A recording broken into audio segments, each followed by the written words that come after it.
Senator Camilla Hayes, a well-respected state senator, had just finished her weekly visit to her mother's house and was now at the mall to pick up a few supplies. As she strolled toward her car, she didn't notice the police cruiser pull into the parking lot behind her. Officer Janice Salazar, a seasoned cop known for her strictness, was on her usual patrol route when she spotted Camilla. From her view, the scene looked suspicious, a black woman walking through a mostly deserted part of the lot, looking into her car windows, seemingly preoccupied. "What's she up to?" Janice muttered under her breath. She parked, stepped out, and marched toward Camilla. Her hand rested on her belt, the fingers hovering just over her baton. She had no idea who Camilla was, just another civilian as far as she was concerned. "Excuse me, ma'am," Janice called out with a firm tone, catching Camilla's attention. Camilla turned around, surprised to see the cop. "Yes, officer? Is there a problem? What are you doing here?" Janice asked in a harsh tone. Camilla blinked, taken aback. "I'm just loading my groceries into my car." "ID, please," Janice demanded without a smile. Her fingers tapped against her belt impatiently. Camilla felt her heartbeat quicken, but she kept her face calm. "Is there a reason, officer?" "I haven't done anything wrong." Janice's jaw tightened. "Just show me your ID, ma'am, and I'll decide that." Camilla sighed, pulling her wallet out of her purse. She handed her driver's license over to Janice, who snatched it without a word and began inspecting it closely. "Senator Camilla Hayes?" Janice's eyebrows shot up. "Never heard of you." "Well, I'm a state senator," Camilla replied patiently. "I represent District 12. But Janice wasn't interested. She glanced at Camilla's ID again, then pocketed it as if it was evidence against her. "I don't care who you are, Senator. Something doesn't sit right with me about you being here." Camilla stared at her in disbelief. "Officer, this is a public mall. I have the right to be here just like everyone else." Janice folded her arms, blocking Camilla's way to her car. "You can explain that at the station. I'm taking you in." Camilla's protests fell on deaf ears as Janice led her to the back of the cruiser, ignoring her questions and demands to speak to a lawyer. Passers-by watched in confusion and unease, wondering what this well-dressed woman could have done. Janice drove with her usual strict focus, keeping her eyes on the road, determined to get this troublemaker to the station. Camilla sat silently in the back, taking deep breaths, staying calm despite the rough treatment. She knew she'd be free soon. There was nothing to hold her on. But the frustration was undeniable.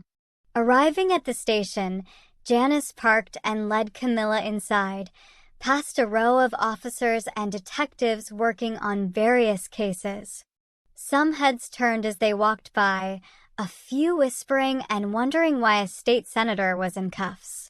Janice ignored their looks, directing Camilla to a small, stark room with a metal table and chairs. "Wait here," Janice snapped. She left the room, closing the door behind her with a loud clang. Camilla was alone for what felt like hours, but was only a few minutes. Eventually, Lieutenant Jordan Pierce, Janice's superior, walked in. He was a tall, middle-aged man with a kind face but a firm demeanor. He'd been alerted to Camilla's arrest and was curious about the reasons behind it. "Senator Hayes, I'm Lieutenant Pierce," he said, extending his hand. "I apologize for any inconvenience." Camilla shook his hand, grateful for the courtesy. "Lieutenant, thank you for coming. I'd appreciate it if someone could explain why I was arrested." Pierce frowned, flipping through a report Janice had hastily filled out. His eyes widened as he scanned it. According to Officer Salazar, she found you acting suspiciously in a parking lot. Camilla's eyebrows shot up. Suspicious? I was shopping. Is that a crime now? Pierce shook his head, an uncomfortable look on his face. No, ma'am, it's not. This doesn't make any sense. At that moment, Janice burst into the room, unaware of Pierce's conversation with Camilla. I have her ID here, Lieutenant. Caught her wandering around like she owns the place. Pierce turned to her, his eyes narrowed. Officer Salazar, I hope you realize who you've arrested. Janice's smirk faded. Who? Pierce set his jaw. This is Senator Camilla Hayes. You're aware she's one of the most respected leaders in our state. Janice's face turned pale. She stammered, I didn't know. Pierce's voice turned cold. You should have taken her ID seriously, officer. You have overstepped your authority on shaky grounds. Pierce's words echoed in the small room. Janice could hardly believe what she was hearing. She had never thought a simple, suspicious arrest would backfire this spectacularly. Lieutenant, Janice began, but Pierce cut her off with a stern look. You've overstepped, officer. This is harassment, plain and simple. You could be facing serious consequences, Pierce warned. Camilla stood up, her voice calm but firm. Lieutenant, I'm willing to let this go, but I do want an explanation from Officer Salazar.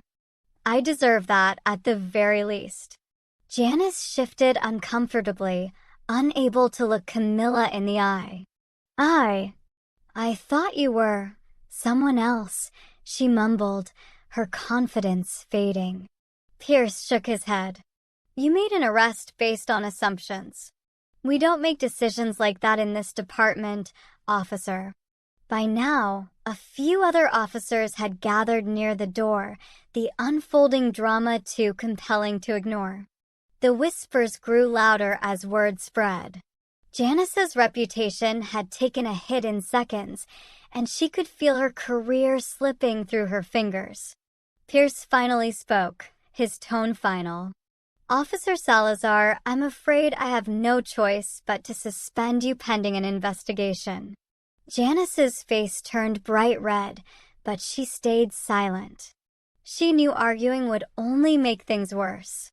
As Camilla left the station, Janice sat alone in the small room, her badge confiscated, her pride shattered.